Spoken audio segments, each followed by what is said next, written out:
In part 2, we're going to add a three-dimensional card into our scene and have SynthEyes extract a texture for it. So to do that, we're going to switch over to the perspective window and have it look through the camera. So we're just going to scrub through, and here are a bunch of trackers that are all on this graphic. So let's just select a couple of those. And those are actually going to be used now by the add card operation. So let's get the add card operation fired up. And we'll just pick out a particularly large card. And notice it's being created at the level of that graphic, not on the front part of the facade. We'll see what that results in a bit later. So let's switch to a solid view. And now we can go and look at the texture control panel. And we've already got a file name set up for the texture that's to be computed. We can adjust the resolution down a bit here in this particular example. And now we're ready to have the texture go be extracted.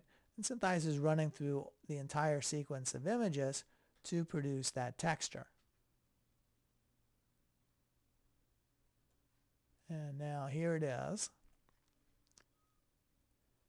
And you notice the plane is selected, so it has that red color. So I can hide that red color just so we can see a bit more what we're looking at. And let's just do one other thing of switching over to the 3D panel.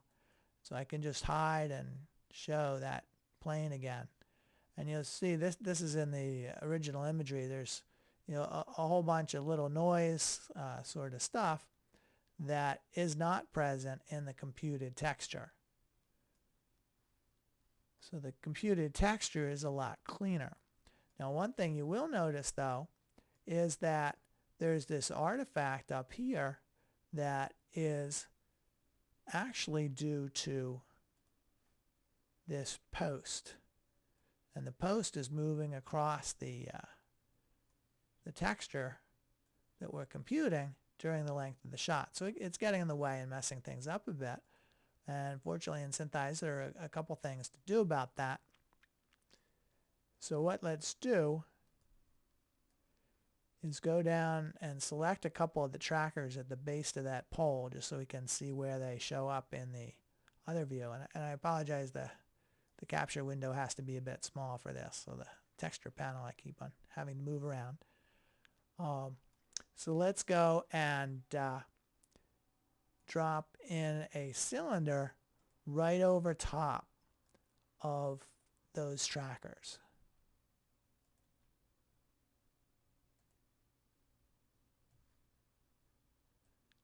And that cylinder, we want to be telling SynthEyes to block the texture extraction process whenever that cylinder is in between the camera and the texture that's being calculated.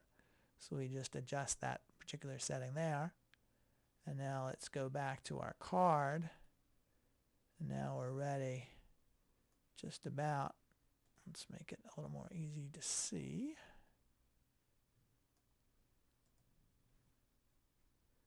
Hide the cylinder.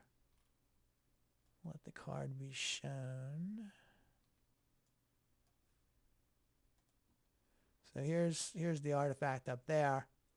One other thing I should do, just to speed things up a little, I'm just going to cut down the resolution or the number of segments of the blocking cylinder. There doesn't really need to have all that many facets involved.